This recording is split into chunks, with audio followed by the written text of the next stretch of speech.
All right, sir.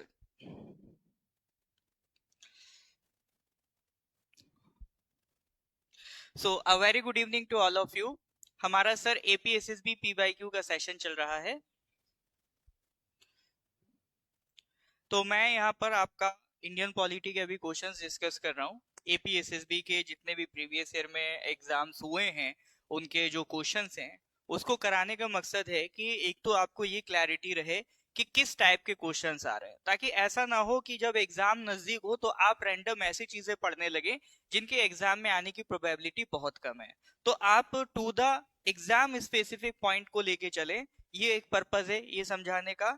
दूसरा, ये जो भी क्वेश्चंस हम डिस्कस कर रहे हैं उसके आसपास की जितना भी स्पेयर में चीजें आती हैं उसको भी हम कवर कर रहे हैं। तो ये आपका एक रिवीजन का भी रोल प्ले कर रहा है आपका प्रिपरेशन में। ठीक है, तो 2 क्लासेस ऑलरेडी हो चुकी हैं ये PYQ की। पिछली 2 क्लासेस में हम लोग क्वेश्चन 35 डिस्कस कर चुके हैं।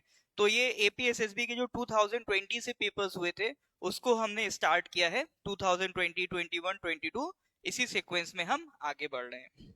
चलिए सर, तो अब आप लोग अगर आ गए हैं तो we will start the class. एक बार थम्स अप दे दीजिए, give me a thumbs up अगर स्टार्ट करना है तो। We are now starting the class. ठीक है सर, ऑल राइट। तो आज का सर स्टार्ट करते हैं क्वेश्चन नंबर 36 से। ये देखिए sir, question number 36। Question number 36 क्या कह रहा है? The minimum age to become the member of Lok Sabha is. तो ये क्वेश्चन जब हम पार्लियामेंट पढ़ते हैं तो पार्लियामेंट में लोकसभा में डिस्कस करते हैं इसके बारे में। बहुत आसान सवाल है, जल्दी से कमेंट करके बताइए। देखिए, ये सारे क्वेश्चंस कराने के एक पर्पस ये भी है ताकि आपको क्लैरिटी हो कि हाँ सर, जो आपके क्वेश्चन आ रहे हैं ना एग्जाम में बहुत टफ नहीं आ रहे हैं, यही नॉर्मल इसी तरह के क्वेश्चंस आते हैं। ठीक है सर, ध्यान दीजिए आपसे पूछा क्या जा रहा है, राज्यसभा मेंबर नहीं पूछा जा रहा। 30 इयर्स जो मिनिमम एज है वो राज्यसभा मेंबर की होती है। लोकसभा के मेंबर की मिनिमम एज कितनी है? 30, 18, 21 या 25? जल्दी से कमेंट करके बताइए।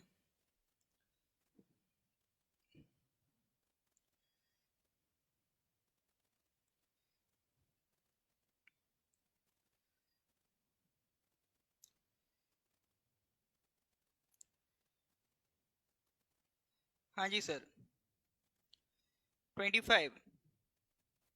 ओके सर, हाँ। करेक्ट आंसर क्या है सर इसका? Correct answer is 25 years. So minimum age to become Lok Sabha member is 25 years. तो ये पूरा जो लोकसभा मेंबर्स की क्या क्या क्वालिफिकेशन होगी, ये सारी बातें लोकसभा मेंबर्स के बारे में ये कहाँ लिखी हुई हैं कि लोकसभा मेंबर की एज क्या होगी और भी क्या क्या क्वालिफिकेशंस होनी चाहिए to become a Lok Sabha member. तो ये कॉन्स्टिट्यूशन में सर कहाँ लिखी हुई है? ध्यान रखेंगे, आर्टिकल 84। ठीक है, तो लोकसभा मेंबर की जो क्वालिफिकेशन कॉन्स्टिट्यूशन में लिखी कौन से आर्टिकल में है? आर्टिकल 84।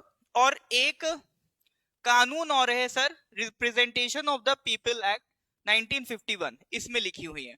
तो लोकसभा मेंबर्स की जो ओवरऑल क्वालिफिकेशन है, एक तो हमें कॉन्स्टिट्यूशन के आर्टिकल 84 में मिलती है, उसके साथ साथ रिप्रेजेंटेशन ऑफ पीपल्स एक्ट 1951 में मिलती है। ठीक है, तो यहां से हमें पता चलता है कि एक लोकसभा मेंबर की क्वालिफिकेशंस क्या क्या होनी चाहिए। दूसरा, यहां पर सर क्या पूछा था? लोकसभा मेंबर की मिनिमम एज, तो दैट इज 25 ईयर्स। इसी तरह से अगर वो आपसे पूछे राज्यसभा मेंबर की मिनिमम एज, तो दैट इज 30 ईयर। ठीक है, और अगर आपसे पूछे प्रेसिडेंट या गवर्नर, तो प्रेसिडेंट और गवर्नर की मिनिमम एज कितनी होती है सर? That is 35 years. तो प्रेसिडेंट या गवर्नर बनने के लिए जो आपको मिनिमम एज चाहिए दैट इज 35 ईयर्स। ठीक है, अब एक क्वेश्चन आपको मैं होमवर्क के लिए दे रहा हूं, उसको एक बार देखिएगा। आपका जो पंचायत के मेंबर्स होते हैं, ठीक है, पंचायत में इलेक्शन लड़ने के लिए या म्यूनिसिपैलिटी में इलेक्शन लड़ने के लिए आपकी मिनिमम एज कितनी होनी चाहिए? ये क्वेश्चन एक बार आप अपना होमवर्क पे रखिएगा। नेक्स्ट क्लास में अगर आप पूछेंगे मैं इसको डिस्कस करूंगा। मैंने कोई बहुत टफ सवाल नहीं पूछा है, इसी से रिलेटेड एक है, थोड़ा आप भी छानबीन करिए कि एक पंचायत या जो म्यूनिसिपैलिटी का मेंबर होता है उसका इलेक्शन कॉन्टेक्स्ट करने के लिए मिनिमम एज कितनी होनी चाहिए। ठीक है, चलिए सर, तो इसको एक बार देखिएगा, फिर हम लोग आगे बढ़ रहे हैं सर। आगे बढ़ते हैं सर क्वेश्चन नंबर 37 में।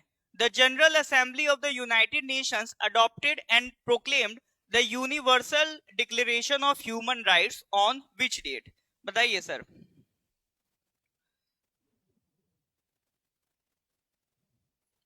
क्वेश्चन नंबर 37 का आंसर दीजिए।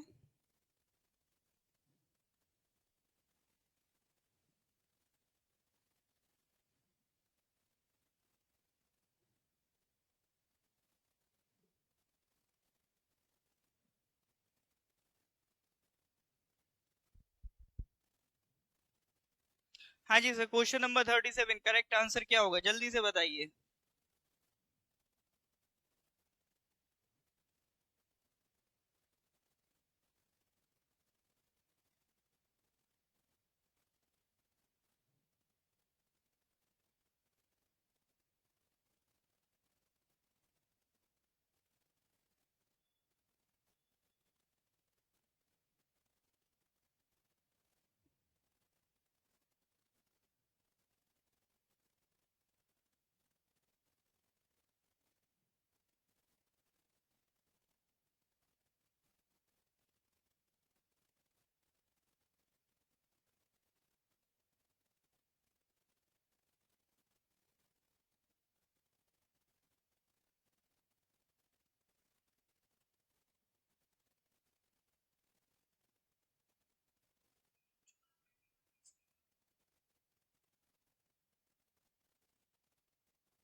हाँ जी सर, ओके। तो क्वेश्चन नंबर 37 करेक्ट आंसर क्या होगा? Universal Declaration of Human Rights. Question number 37 correct answer is C. ठीक है, क्वेश्चन 37 का सर करेक्ट आंसर क्या होगा? सी होगा। Universal Declaration of Human rights आपका कब आया है? 10 दिसंबर 1948 में। तो ये बेसिकली है क्या?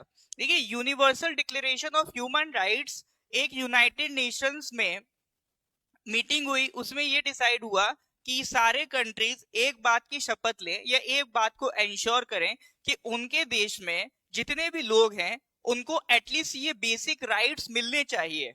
बिकॉज एज ए ह्यूमन कुछ अधिकार हम डिजर्व करते हैं कि हमें आजादी का अधिकार हो, right to be treated fair हो, है ना, हमारे साथ डिस्क्रिमिनेशन ना हो, हमारी डिग्निटी मेंटेन हो। तो ह्यूमैनिटेरियन बैकग्राउंड में कुछ बेसिक राइट्स हमारे पास होने ही चाहिए।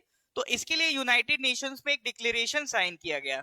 तो कई सारी कंट्रीज ने इसको मिलकर साइन किया, भारत ने भी इसको साइन किया था ऑन 10 दिसंबर 1948। तो ये डिक्लेरेशन कब आया है? 10 दिसंबर 1948। हमारे जो फंडामेंटल राइट्स लिखे गए हैं उस वो हमारा यूनाइटेड स्टेट्स के जो कॉन्स्टिट्यूशन है उससे भी इंस्पायर्ड है, प्लस उसको इंस्पिरेशन ये UN declaration of Human rights से भी मिलता है। तो ये डेट इंपॉर्टेंट है, ध्यान रखेंगे। ठीक है सर। हाँ जी, अभी बीच में थोड़ा सा फ्लक्चुएट हो गया था, अभी नेटवर्क ठीक है। क्लियर है सर? तो question number 37 correct answer is C. Next question पे आते हैं sir, question number 38। Identify the wrong statement about the Supreme Court of India. 4 statement दिए गए हैं सर, आपको बताना है चारों में से गलत कौन सा है।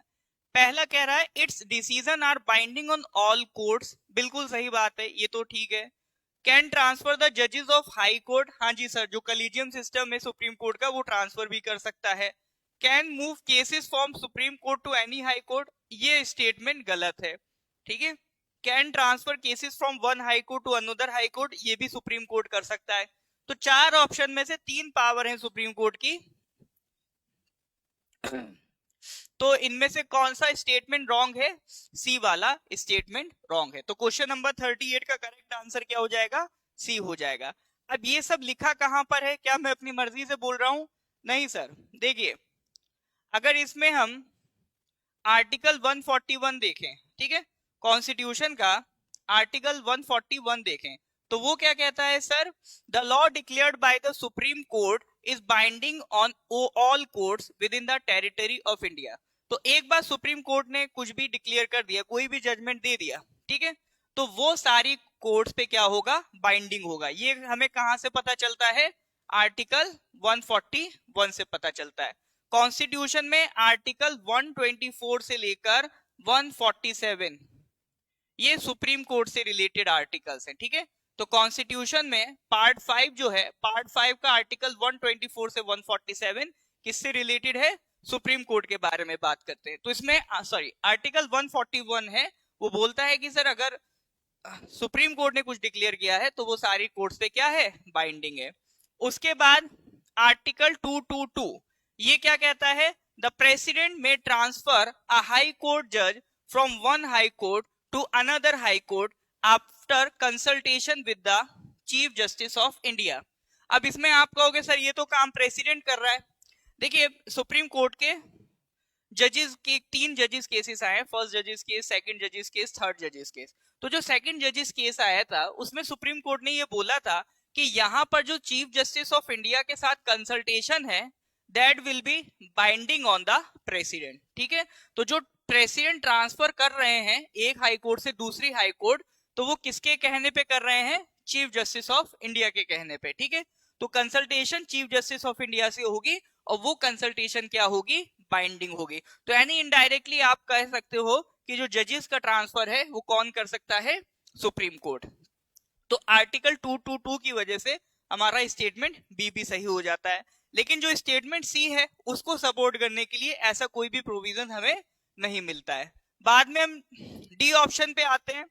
तो उसके लिए सर हमारे पास कोड ऑफ सिविल प्रोसीजर 1908 है, ठीक है। कोड ऑफ सिविल प्रोसीजर 1908 है, उसका सेक्शन 25 है।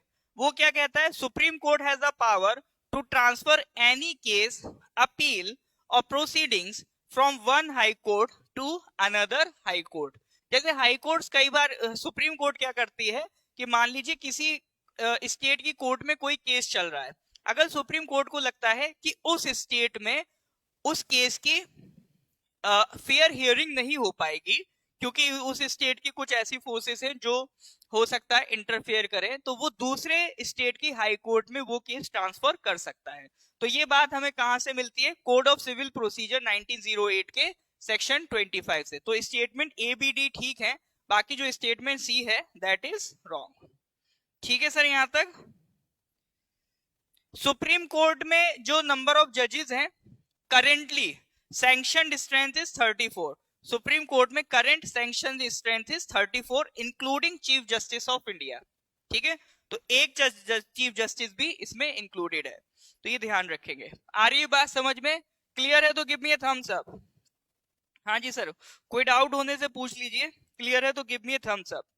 हाँ जी सर, अगर कुछ फायदे की जानकारी मिल रही है तो वीडियो को लाइक जरूर करें, अपने कलीग्स के साथ इसको शेयर जरूर करें, ठीक है।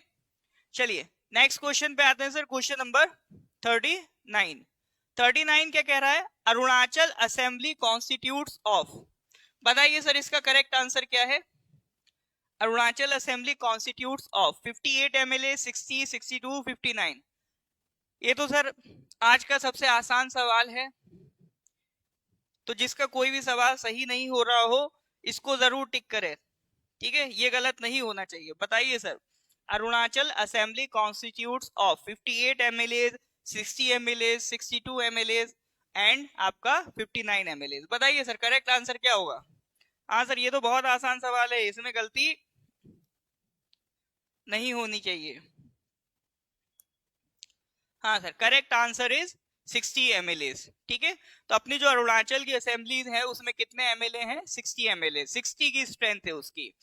अच्छा जो स्टेट की असेंबली होती है उसके रिलेटेड कौन कौन से आर्टिकल्स हैं, तो इसमें ध्यान रखेंगे सर, एक है आपका आर्टिकल 168, उसके तहत क्या होता है, पूरा लेजिस्लेचर स्टेट का, और लेजिस्लेचर में लेजिस्लेटिव असेंबली आती है और लेजिस्लेटिव काउंसिल आती है। जैसे पार्लियामेंट है, पार्लियामेंट में 2 हाउसेस होते हैं, लोकसभा, राज्यसभा।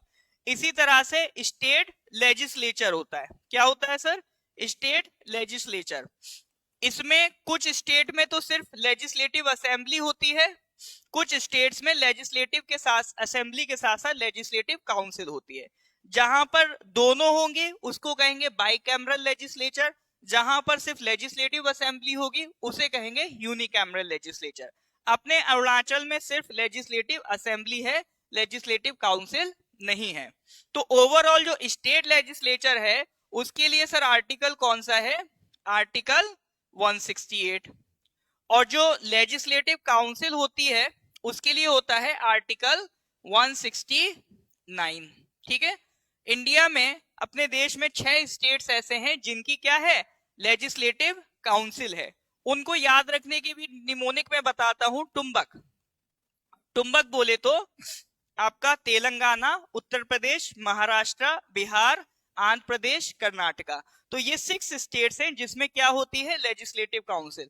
तो लेजिस्लेटिव काउंसिल अबॉलिश करना हो या क्रिएट करना हो उसकी पावर किसके पास है, पार्लियामेंट के पास है। ये सब किसमें लिखा है, आर्टिकल 169 में। प्लस ये जो लेजिस्लेटिव असेंबली होती है उसके लिए होता है आर्टिकल 170। ठीक है, तो 3 आर्टिकल है, 168, 169, 170। तो आर्टिकल 168 किसकी बात करता है, स्टेट लेजिस्लेचर की। और स्टेट लेजिस्लेचर में क्या आता है, असेंबली एंड काउंसिल। काउंसिल के लिए है 169 और असेंबली के लिए है आर्टिकल 160। तो स्टेट लेजिस्लेचर से रिलेटेड ये 3 आर्टिकल हैं, ये ध्यान रखिएगा। नहीं चापिक जी, बिल्कुल नहीं, मैं ऐसा नहीं कह रहा हूं सारे आर्टिकल्स पढ़ने। अगर सारे ही आर्टिकल्स पढ़ने होते तो मैं ये सब कुछ नहीं कराता, लाइन बाय लाइन आपको आर्टिकल्स ही रटाता। कुछ आर्टिकल्स इंपॉर्टेंट होते हैं वो मैं क्लासरूम टीचिंग्स में आपको कराता ही कराता हूँ। उसके अलावा कुछ एडिशनल आर्टिकल्स और आ जाते हैं कि ये चूंकि रिवीजन क्लास है तो रिवीजन क्लास हम मान के चल रहे हैं कि आपने एटलीस्ट वो बेसिक पढ़ लिया है। अब उसके अलावा कुछ एडिशनल आर्टिकल्स कभी कभी और आ जाते हैं, उनको मैं बता देता हूं कि इनको आप याद रख सकते हैं। अदरवाइज उनके साथ साथ अगर ऐसे जो इंपॉर्टेंट आर्टिकल मैंने क्लास में बता रखे उनको भी रिपीट कर देता हूं ताकि आप अवेयर हो जाएं कि इतने आर्टिकल्स आपको पता होने चाहिए। तो मैं आर्टिकल्स आपको वही बता रहा हूं जो आपके एग्जाम में काम आ सकते हैं। ठीक है, एक्स्ट्रा आर्टिकल्स मैं नहीं बता रहा हूं, ना ही आपको एक्स्ट्रा आर्टिकल की तरफ जाने की जरूरत है।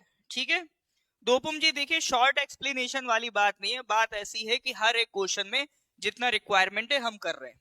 ठीक है, पर्पस हमारा ऐसा नहीं कि हमें 100 सवाल करने, पर्पस हमारा ऐसा है कि 5 सवाल करें लेकिन उससे रिलेटेड आसपास की जितनी चीजें हैं सब कवर करके चले। ठीक है, तो बात को समझने की कोशिश कीजिए।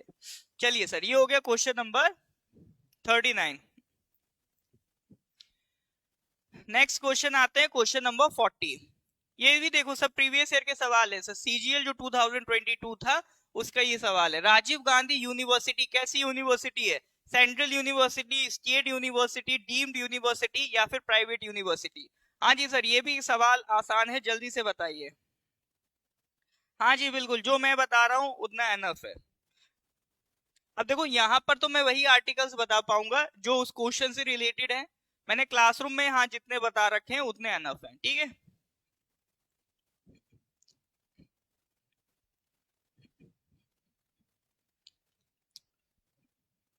बताइए sir, Rajiv Gandhi university is अब देखो सर ये सवाल बहुत आसान है ना। राजीव गांधी यूनिवर्सिटी कैसी यूनिवर्सिटी है, it is a central university. ठीक है, Rajiv Gandhi university is a central university. तो इसमें ध्यान रखेंगे इसका फाउंडेशन स्टोन कब रखा गया था, 1984 में, रोनो हिल्स। रोनो हिल्स भी कभी कभी पूछ लेता है, अरुणाचल जीके में पूछ लेता है जो आरजीयू है वो कौन सी हिल्स पे, तो कौन सी हिल्स है सर, दोईमुख पे आपका रोनो हिल्स। तो 1984 में ये यूनिवर्सिटी स्टार्ट की गई थी, बाद में इसका नाम आरजीयू, पहले क्या नाम था, अरुणाचल यूनिवर्सिटी ही नाम था। ठीक है, फिर उसके बाद आरजीयू नाम पड़ा था 2005 में, बाद में 9 अप्रैल 2007 को इसको क्या बना दिया गया था, सेंट्रल यूनिवर्सिटी बना दिया गया था। ठीक है, एक क्वेश्चन मैं और मेंशन कर रहा हूं, ये आपके लिए होमवर्क है, इसको देखिएगा जरूर, ये प्रीवियस ईयर में पूछ चुका है। आरजीयू के फर्स्ट वाइस चांसलर कौन थे। ठीक है, ये ऑलरेडी प्रीवियस ईयर में पूछ चुका है, इसको एक बार सर्च करके लिख लीजिएगा। अच्छा, ये जितना भी एक्स्ट्रा चीजें आपको मिलती जा रही हैं इसको नोट्स में ही ऐड ऑन करते जाइए आप, है ना।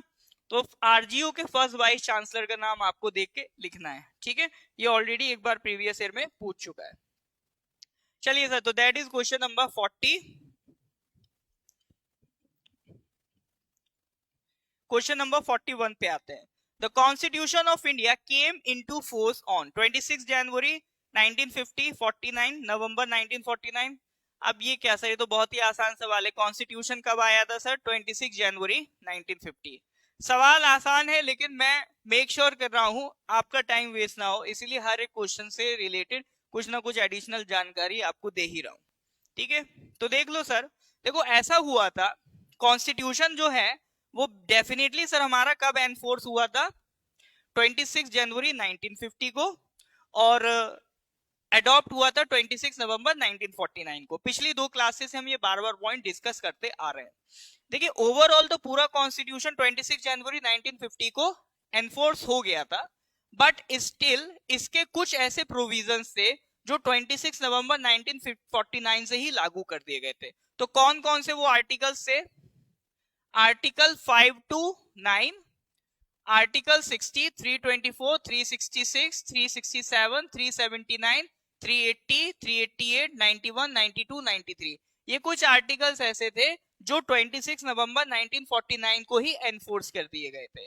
बाकी जो ओवरऑल पूरा कॉन्स्टिट्यूशन है वो 26 जनवरी 1950 को एनफोर्स हुआ है। ठीक है, तो ये थोड़ा सा डिटेल पॉइंट है, ध्यान रखिएगा। ये आर्टिकल किससे रिलेटेड थे सर? सिटीजनशिप हो गए, इलेक्शंस हो गए, प्रोविजनल पार्लियामेंट हो गई, टेम्परेरी और ट्रांजिशनल लॉज हो गए, शॉर्ट टाइटल्स, ये लगभग आपका नवंबर 1949 से स्टार्ट हो गए थे। ठीक है, चलिए, तो ये एक थोड़ा सा एडिशनल जानकारी थी, ध्यान रखिएगा, है ना। नेक्स्ट आते हैं क्वेश्चन नंबर 42 पे। The first women prime minister of India is, ठीक है, बताइए सर। ये भी आसान सवाल है, जल्दी से कमेंट करके बताइए। पीवाईक्यू बिल्कुल रिपीट होता है सर। ये जो क्वेश्चन है ना, देखो आगे आप अगर पिछले दो क्लासेस से लगातार करते आ रहे हैं तो आप नोटिस करेंगे कुछ क्वेश्चंस बहुत रिपीट हो रहे हैं कि कॉन्स्टिट्यूशन अडॉप्ट कब हुआ, कॉन्स्टिट्यूशन एनफोर्स कब हुआ, ड्राफ्टिंग कमेटी के चेयरमैन कौन थे, है ना। ये क्वेश्चन फ्रिक्वेंटली रिपीट होते हैं, तो मैं सारे ही क्वेश्चंस कवर करा रहा हूँ। रिपीट हो रहे हैं तो दोबारा दिखा रहा हूँ ताकि आपको ये भी पता चले कि हाँ कौन सा क्वेश्चन बार बार पूछा जा रहा है। ठीक है, ये मकसद आपको इरिटेट करना नहीं है। देखो एलकेजी यूकेजी वाला क्वेश्चन को हम एलिमिनेट नहीं करेगा क्योंकि ये पीवाईक्यू है। पहली बात तो ये पीवाईक्यू को रेस्पेक्ट करिए। अगर आपको बहुत एडवांस लेवल का करना है तो फिर एपीपीएससी के क्वेश्चंस हमारी सीरीज चलती है, उसको ज्वाइन करिए। ये क्वेश्चंस मैं करा ही इसीलिए रहा हूं ताकि आपके माइंड में जो फियर है सब्जेक्ट का वो हटे। बहुत टफ नहीं आ रहे हैं क्वेश्चंस, बेसिक ही क्वेश्चंस आ रहे हैं जनरली। ठीक है, ताकि आप अपना टाइम इधर उधर वेस्ट ना करें। पर्पस ये नहीं है कि सवाल आसान है कि टफ है उसको बताना, पर्पस ये है कि एग्जाम में क्वेश्चन आए सही होना चाहिए। अगर ये इतने बेसिक्स हैं तो कई स्टूडेंट से क्यों गलत हो रहे हैं वो, तो समझने की कोशिश कीजिए। ठीक है, the first women prime minister of India is Indira Gandhi. ठीक है, तो question number 42 correct answer is Indira Gandhi. तो इंदिरा गांधी सर जो पीएम बनी थी 1966 में बनी थी, फिर 1984 तक वो रही हैं, मतलब कंटिन्यूस नहीं रही हैं, बट लास्ट उनका जो टर्न था 1984 बिफोर द असैसिनेशन। नेक्स्ट आते हैं question number 43, the chairman of the drafting committee of Indian constitution बार। अब ये देखो फिर रिपीट हुआ सर ये क्वेश्चन, ये हम लोग ऑलरेडी डिस्कस कर चुके। करेक्ट आंसर क्या है सर? भीमराव अंबेडकर। तो ड्राफ्टिंग कमेटी के चेयरमैन कौन थे? बाबा साहेब भीमराव अंबेडकर। देखो यहां पर मैंने मेंशन भी कर रखा है कि ओवरऑल जो ड्राफ्टिंग कमेटी थी ओवरऑल उसका काम क्या था सर? एक तो सर जो कॉन्स्टिट्यूशनल एडवाइजर थे सर BN राव, उनका जो ड्राफ्ट बनाया था उन्होंने उसको एग्जामाइन करना था और फिर उसको मॉडिफाई करना था जो भी कॉन्स्टिट्यूएंट असेंबली डिसीजन लेगी। इनका बेसिकली काम क्या है? सब कमेटीज जो बनी हुई हैं सारी कमेटीज इनको रिपोर्ट करेंगी जो जो उन्होंने लिखा होगा, फिर कॉन्स्टिट्यूएंट असेंबली में उसको रखेंगे, फिर वहां पे जो फाइनल मॉडिफिकेशन होगा उसको हैंडल करना ड्राफ्टिंग कमेटी का काम था। यानी कॉन्स्टिट्यूशन का जो फाइनल वर्जन है वो रेडी करने का काम किसका था? ड्राफ्टिंग कमेटी का। ठीक है, तो इस पे हम लोग ऑलरेडी दो बार ये क्वेश्चन डिस्कस कर चुके हैं। आ जाइए सर क्वेश्चन नंबर 44। ये भी देखो सर आसान है। Republic day is observed on, क्या हो जाएगा sir correct answer? Republic day is observed on 26 जनवरी 1950। ठीक है सर, अब देखो ये तो सर हमें पता है कि रिपब्लिक डे कब हो रहा है, 26 जनवरी 1950। तो पहले, उससे पहले क्या चलता था, गवर्नमेंट ऑफ इंडिया एक्ट 1935 से हमारा देश रन हो रहा था। फिर इसको रिप्लेस करके हमने कॉन्स्टिट्यूशन बनाया। अब ऐसा सवाल आपसे पूछ सकता है कि सर डेट 26 जनवरी ही क्यों रखी गई, डेट आपकी 26 जनवरी ही क्यों रखी गई, ये आपसे पूछ सकता है। तो इसको ध्यान रखिएगा कि गवर्नमेंट ऑफ इंडिया एक्ट 1935 से हटा के अब कॉन्स्टिट्यूशन एनफोर्स हो गया है। लेकिन डेट 26 जनवरी क्यों रखी गई, तो एक मेमोरी में रखी गई थी सर ये डेट। तो ये डेट रखी गई थी इन द मेमोरी ऑफ, एक इवेंट हुआ था 26 जनवरी 1930 को, एक इवेंट हुआ था, उसको कहते हैं सर पूर्ण स्वराज डिक्लेरेशन। उसमें कांग्रेस ने क्या करा था, ब्रिटिशर से कंप्लीट इंडिपेंडेंस की डिमांड करी थी, ठीक है। तो उस इवेंट को मेमोराइज करने के लिए जो रिपब्लिक डे की डेट है वो 26 जनवरी रखी गई। थोड़ा सा एडवांस लेवल पे जाएगा तो आपसे पूछ सकता है कि डेट 26 जनवरी क्यों रखी गई, to memorise the date of Purna Swaraj declaration of 1930, ठीक है। तो ये पॉइंट एक्स्ट्रा है, ध्यान रखिएगा। इस पे सवाल नहीं बना है, इस पे बन सकता है, ठीक है सर। चलिए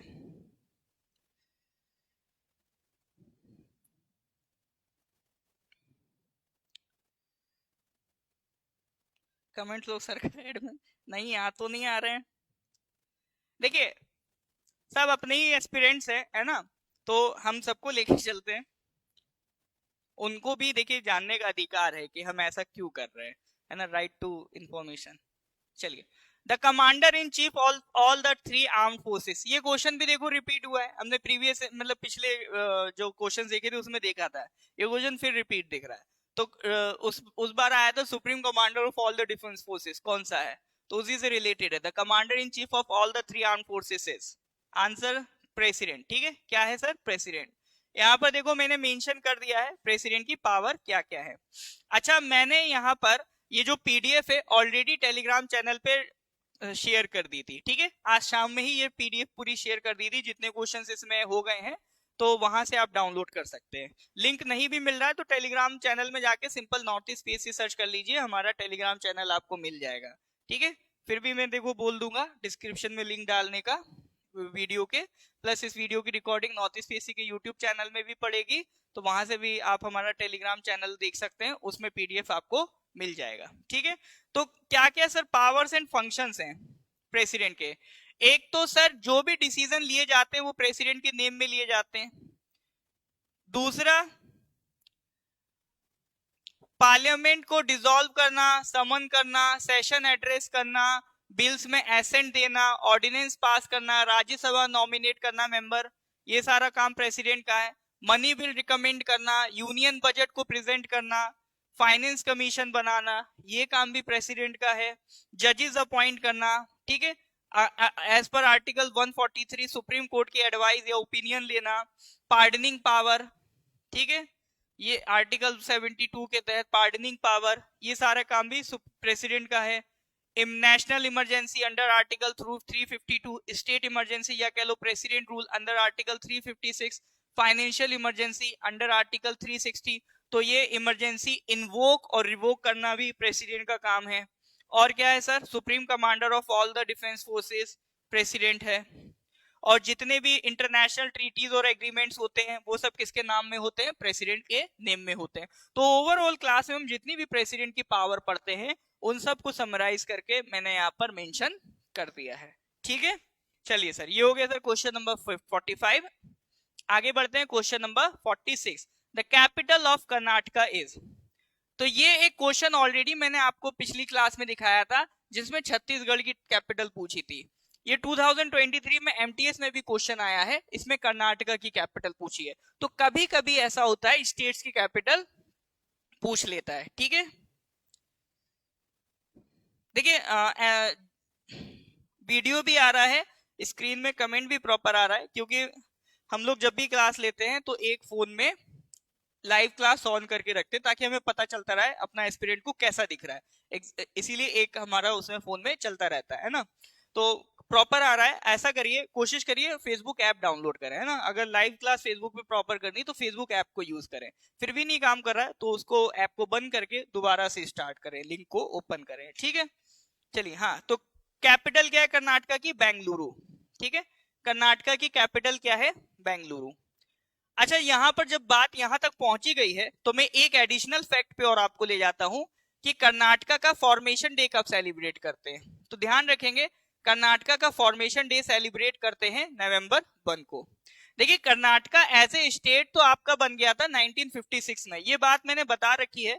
जब संविधान बना था तो उस टाइम पे हमने जितनी भी टेरिटरी थी उसको 4 कैटेगरीज में बांटा था, category A, B, C, D, ठीक है।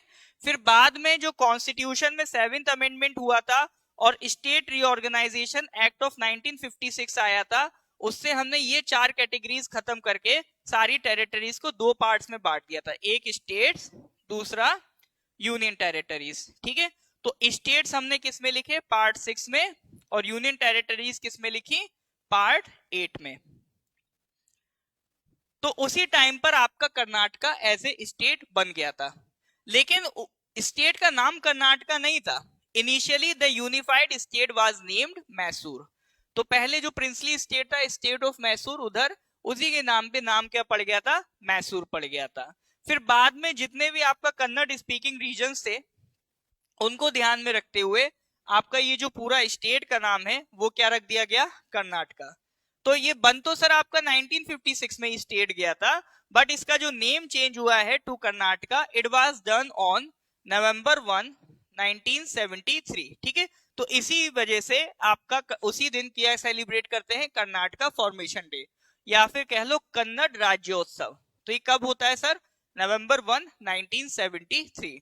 देखो, यही सारी सर कुछ एडिशनल जानकारी है जो जनरली आपको इधर उधर नहीं मिलेंगी। तो मैं वही आपसे कहना चाह रहा हूं, क्वेश्चन आसान हो टफ हो, मेरा काम यह है कि उससे रिलेटेड आसपास जो भी सवाल पूछा जा सकता है वो कवर करा दूं, ठीक है। अब ये सवाल अगर एग्जाम में आ जाएगा 90% जनता साफ हो जाएगी, तो वो आपको 90% में नहीं जाना है, 10% में जाना है, ठीक है। नेक्स्ट आते हैं question number 47। When did the wild life protection act come into existence? बताइए। अब देखो, ये बात मैं आपसे पहले भी बोल चुका हूं कि आजकल एपीएसएसबी में एक फैशन चला हुआ है।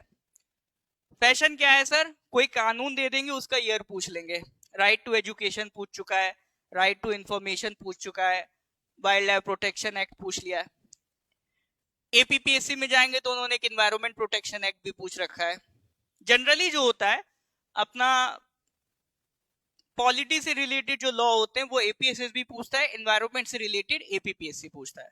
But wild life protection act बहुत इंपॉर्टेंट है, ये एपीएसएसबी भी पूछ चुका है, ठीक है।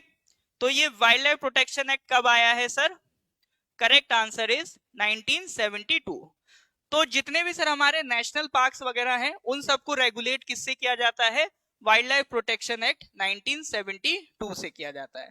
तो इन्वायरमेंट का जो कंसर्न है वो आपका 1970 से ही स्टार्ट हुआ था। 1970 से पहले कोई इतना सोचता भी नहीं था।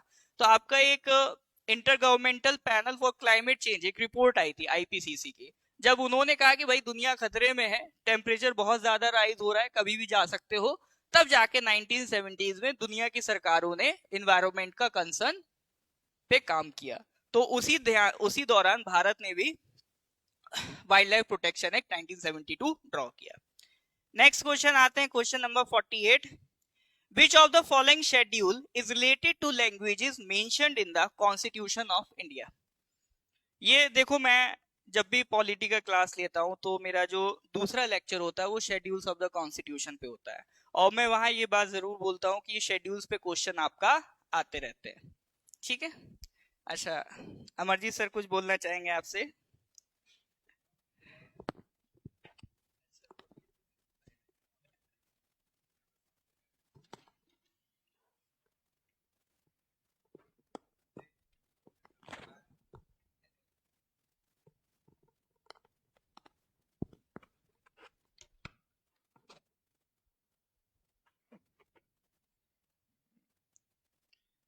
अभी मैं तो जीके नहीं पढ़ाऊंगा, इतना तो आप लोग भी जानते हैं। तो देखिए, आप लोग का सर ने तो क्लास स्टार्ट कर ही दिया था। अभी सर के बाद मेरी क्लास होगी। टाइमिंग कभी कभी ऊपर नीचे हो जाएगा। आज जैसे 8 बजे स्टार्ट होना था लेकिन थोड़ा लेट सर का स्टार्ट हुआ। सर का जैसे खत्म होगा मेरा रहेगा, सिंपल सी बात है। तो ये रूटीन फॉलो होगा। और हम दोनों भाई 4 साल से, जब से अरुणाचल में आए हैं तब से हमने अपना पूरा प्रयास किया है दोनों भाइयों ने कि स्टूडेंट को जितना हद तक हम थोड़ा कोशिश कर सकें कि थोड़ा सा स्टूडेंट को उसके एग्जाम में बेनिफिट हो जाए।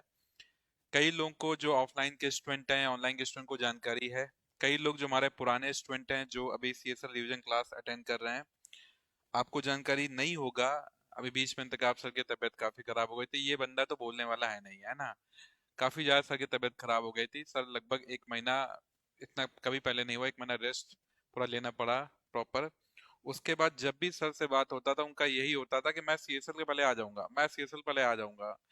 तो सर के दिमाग में यही था कि हाँ, एनी हाउ मेरे को अपने खुद को सही करके सीएसएल के पहले आना है ताकि आपके लिए जान लगाई जाए। और इस बार हमने टारगेट रखा है 200+ सिलेक्शन का। तो ये सिलेक्शन तभी हो पाएगा, तभी जब जितनी सर मेहनत कर रहे हैं, आप देख रहे हैं क्वालिटी कंटेंट, कितना कंटेंट लोग पैसा दे के नहीं करा पा रहे हैं, ठीक है। लाखों फीस लेके डिजिटल बोर्ड नहीं लगा पा रहे हैं। क्वालिटी कंटेंट आपका सर, आपका दिन पूरा मेहनती। मेरा तो मैथ का क्लास होता है डियर, सीधे जाके क्लास ले लेना, लेकिन जीके में क्वेश्चन छांट छांट के आपके लिए, जो आपका करंट अफेयर्स में क्वेश्चन छांट छांट के जो सर मेहनत कर रहे हैं, उस मेहनत का फल तभी मिलेगा जब आप लोग सही से उसका प्रयास करेंगे। ऐसा नहीं कि 3-4 क्लास देखा फिर नहीं देखा, ऐसा नहीं है। 25 तारीख तक आपकी पूरा लाइव क्लासेस कराई जाएंगी एंड उसको लास्ट तक जरूर करना है, ठीक है। तो सर के जो एफर्ट्स हैं जीके के रिगार्डिंग, कि 4 साल सर ने जितना करंट अफेयर्स में और पीवाईक्यू में, अरुणाचल जीके में कंटेंट आपका दिया है, तो जीके में मिनिमम 40 से ज्यादा मार्क्स आपको लेके आना है, एकदम कसम खाना है। तो पूरी मेहनत जो सर कर रहे हैं उसको बस आपको ब्लाइंडली फॉलो करना है। मैं खुद सर के एफर्ट्स देखता हूँ बैकग्राउंड में कि 3-3 4-4 घंटे अपने कंटेंट को बनाने में सर टाइम लगाते हैं, और 3-4 घंटे कंटेंट प्रोड्यूस होगा तब वो डिलीवर करने आते हैं। तो उस चीज का रिस्पेक्ट आपके नजर में होना चाहिए। मैथ्स में क्या है, मैं तो ऐसे उठ के आ जाता हूँ कि मैथ्स में कुछ नया क्या होगा, लेकिन जीके में फैकल्टी बहुत मेहनत करता है। सर का तबीयत खराब होने के बावजूद उनका कंटेंट पे लगातार वहां से बैठ के काम कर रहे थे। अभी 25 तारीख तक क्या क्या होने वाला है आपको खुद नहीं पता है। इसलिए 200 सिलेक्शन का टारगेट है, पूरी जान लगाएंगे आप लोग, ठीक है।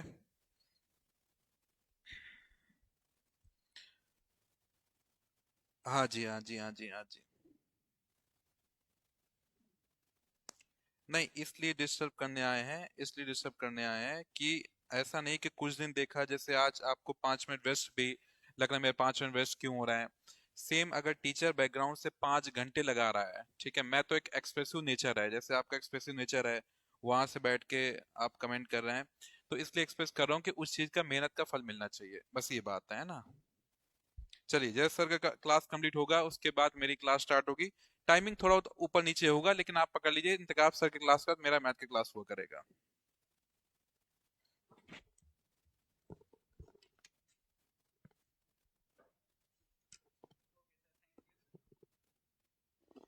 ऑलराइट। हाँ जी, हाँ जी। चलिए, थैंक यू डियर। तो अभी जो सर ने बोला उसको आपको अच्छे से समझना है कि आपका टाइम कितना इम्पोर्टेंट है, ठीक है। बात सिर्फ हमारी नहीं है, हमारा जितना भी फैकल्टीज है सब एफर्ट दे रहा है, सब आपके लिए कंटेंट रेडी कर रहा है, और ये सारा कंटेंट आपको अवेलेबल कराया जा रहा है, ठीक है। सारे अपने अरुणाचल एस्पिरेंट्स के लिए फ्री ऑफ कॉस्ट ये कंटेंट अवेलेबल कराया जा रहा है, ताकि अपना जितना भी एस्पिरेंट है उसको कोचिंग मिली हो ना मिली हो, वो स्मूथली अपना प्रिपरेशन में एक इन्वॉल्वमेंट दे पाए। और ये बहुत ही इंपॉर्टेंट पोर्शन है, इसको अगर आप मिस करेंगे तो कहीं ना कहीं उसमें लॉस ही होगा। तो ये पीवाईक्यू मैं हमेशा बोलता हूँ, कोई भी एग्जाम हो पीवाईक्यू उसका सबसे स्ट्रॉन्ग पार्ट होता है जो ऐड करना ही करना है, ठीक है। चलिए सर। अरे चलो ठीक है, ठीक है फिर सर, है ना, स्टार्ट करते हैं। तो हम लोग बात कर रहे थे सर क्वेश्चन नंबर 48 की, which of the following schedule is related to languages mentioned in the Constitution of India. तो correct answer is sir 8 schedule. इससे रिलेटेड देखो एक क्वेश्चन और आया था, मैंने पिछली क्लास में भी आपको दिखाया था, ठीक है। तो ये जो 8 शेड्यूल है इसमें मेंशन्ड है सारा ऑफिशियल लैंग्वेजेस। तो कितना सर ऑफिशियल लैंग्वेजेस है? जब ये बना था तब 14 हुआ करता था, जब ये शेड्यूल 8 बना था तब 14 हुआ करता था। एट प्रेजेंट कितनी लैंग्वेजेस है इसमें? 22 लैंग्वेजेस है, ठीक है। और 8 शेड्यूल किससे रिलेटेड है कॉन्स्टिट्यूशन में? उसके लिए पार्ट 17 है। पार्ट 17 जो है कॉन्स्टिट्यूशन का, आर्टिकल 344 से 351, वो बताता है कि 8 शेड्यूल का इंपॉर्टेंस क्या है, 8 शेड्यूल का पर्पस क्या है, ठीक है, और उसका क्या यूज है, ये सारा पार्ट 17 में है। तो इनिशियली 14 थी, अब कितनी हो गई? 22। तो इसमें आपका पहले सबसे पहला अमेंडमेंट 1967 में हुआ था, मैंने पिछली क्लास में भी बताया था। 21st अमेंडमेंट 1967, उससे सिंधी लैंग्वेज को ऐड किया गया था।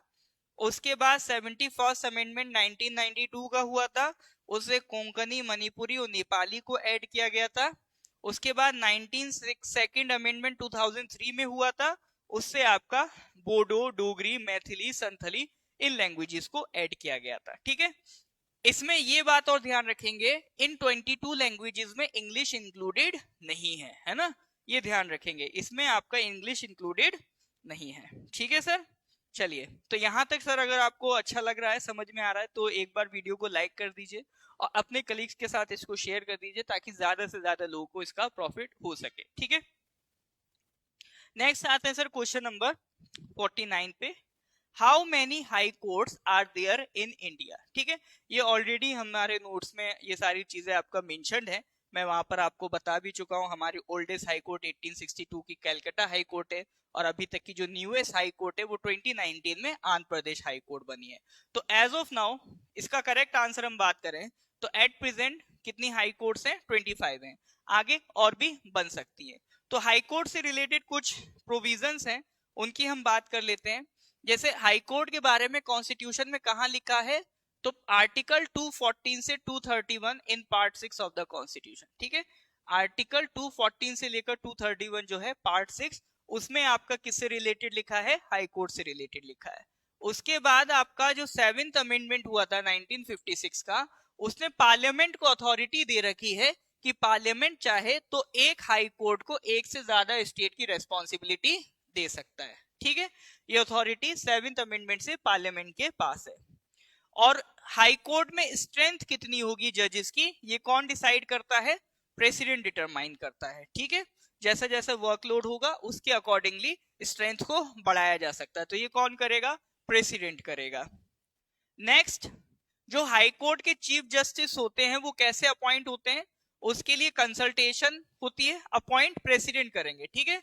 ऐसा नहीं हाई कोर्ट स्टेट में है तो आप गवर्नर लगा दो। हाई कोर्ट के जजेस की भी अपॉइंटमेंट कौन करता है? प्रेसिडेंट करता है, ये पॉइंट ध्यान रखेंगे, ठीक है। हाई कोर्ट का जो चीफ जस्टिस है प्रेसिडेंट अपॉइंट करेंगे। किस किस की कंसल्टेशन चाहिए? उस स्टेट के गवर्नर की कंसल्टेशन चाहिए और चीफ जस्टिस ऑफ इंडिया की भी कंसल्टेशन चाहिए, ठीक है। दूसरा, अगर हाई कोर्ट के अदर जजेस को अपॉइंट करना होगा तो भी प्रेसिडेंट करेंगे, लेकिन उसको उसमें किस किस की कंसल्टेशन चाहिए? तो गवर्नर की चाहिए और साथ ही साथ चीफ जस्टिस ऑफ इंडिया की चाहिए। इन दो की तो थी पहले भी, साथ ही साथ उस स्टेट का, उस हाई कोर्ट का जो चीफ जस्टिस होगा उसकी कंसल्टेशन चाहिए, ठीक है। तो ये ध्यान रखेंगे, यानी हाई कोर्ट के जजेस हो, चीफ जस्टिस हो, अपॉइंटमेंट उनकी भी प्रेसिडेंट ही करेंगे, बट उसमें कंसल्टेशन चाहिए किसकी? प्रेसिडेंट की और गवर्नर की भी। और अगर हाई कोर्ट का जज है तो उस इस हाई कोर्ट के चीफ जस्टिस की भी कंसल्टेशन लगेगी, ठीक है। तो ये कुछ पॉइंट से ध्यान रखेंगे, ठीक है। इस पॉइंट को ध्यान रखेंगे रिगार्डिंग योर हाई कोर्ट। तो हाई कोर्ट से रिलेटेड जितने इंपॉर्टेंट प्रोविजंस हैं जिनको लेके कभी कभी कंफ्यूजन हो जाता है या जनरली जो हम लोग मिस आउट कर देते हैं, वो सब मैंने यहाँ पर आपको बता दिया, ठीक है सर। चलिए नेक्स्ट आगे बढ़ते हैं। Next question number 50। The new states of Chhattisgarh, Uttarakhand and Jharkhand were created in. बताइए सर, ये स्टेट फॉर्मेशन से रिलेटेड है। जैसे हम लोगों ने छत्तीसगढ़ पे सवाल आया तो छत्तीसगढ़ कब बना? 2000 में, उसकी बात कर ली थी। एमपी से अलग होके बना था। कर्नाटका का फॉर्मेशन डे भी मैंने आपको बता दिया, ठीक है। कर्नाटका तो शुरू से था, बाकी 1 नवंबर 1973 से उसका नाम चेंज हुआ था। फिर अब ये क्वेश्चन डायरेक्ट पूछा है कि छत्तीसगढ़, उत्तराखंड और झारखंड ये एक ही साल में बने हैं, तो कब बने हैं सर ये, ध्यान रखिएगा। तो ये सारी डेट्स मैंने मेंशन कर दी हैं कि सर अगर हम बात कर रहे हैं छत्तीसगढ़ की, तो ये हमने पहले भी बात कर रखी है जब छत्तीसगढ़ की कैपिटल पूछी थी, ठीक है। तो वो कब बना है, नवंबर 1, 2000 में। छत्तीसगढ़ किससे अलग होके बना, मध्य प्रदेश से अलग होके बना। उत्तराखंड कब बना, 9 नवंबर 2000 में। उत्तराखंड किससे अलग होके बना, यूपी से अलग होके बना, ठीक है। फिर है झारखंड, झारखंड बना था 15 नवंबर 2000 में। झारखंड किससे अलग होके बना, झारखंड बना था सर आपका बिहार से अलग होके, ठीक है। तो 2000 में तीन स्टेट्स हमने यहाँ पर मेंशन किए हैं जो अलग हुए हैं, छत्तीसगढ़ एंड आपका उत्तराखंड एंड झारखंड। देखो छत्तीसगढ़ पे ऑलरेडी एक सवाल आया था, अब कनेक्ट करने की कोशिश करो सर। छत्तीसगढ़ पे इससे प्रीवियस ईयर में इससे पहले आया था कैपिटल पे, ठीक है। तो मान लो ये सवाल अभी नहीं आया होता, तो जब आपका छत्तीसगढ़ की कैपिटल बताई थी तो डिस्कस करते हुए मैंने आपको ये भी बताया था कि छत्तीसगढ़ बना कब है, और उसी पे सवाल कुछ सालों बाद पूछ लिया गया। समझ रहे हैं आप इस बात को, कि उसने क्वेश्चन उससे रिलेटेड ही पूछा, जो पहले पूछा उसके आसपास के स्पेयर में ही उससे रिलेटेड सवाल दोबारा बना दिया। यही फायदा होता है डिस्कशन का, वही मैं आपसे कहना चाह रहा हूं, ठीक है सर, बात समझ रहे हैं। तो इसीलिए मैं कह रहा हूं ये जो मैं डिस्कशन करा रहा हूं मेन पर्पस यही है कि अगर कोई क्वेश्चन हमने डिस्कस किया है उससे रिलेटेड आसपास की चीजें भी आपके कवर हो जाएं। आई होप यहां तक का चीजें आपके लिए बेनिफिशियल रहा हो और आपके फायदे की कुछ चीजें आपने सीखी हो, आपका कुछ वैल्यू एडिशन हुआ हो, ऐसा मेरा होप है, ठीक है। तो अगर लेक्चर अच्छा लगा हो तो इसको लाइक जरूर कर दें, अपने कलीग्स के साथ इसको शेयर जरूर कर दें। रिकॉर्डिंग इसका यूट्यूब पे अवेलेबल हो जाएगा, साथ ही साथ नॉर्थ ईस्ट पीएससी का टेलीग्राम चैनल ज्वाइन कर लीजिए, मैं ऑलरेडी इसका जो पीडीएफ है वहां पे अपलोड कर चुका हूँ, ठीक है सर। चलिए फिर, ठीक है।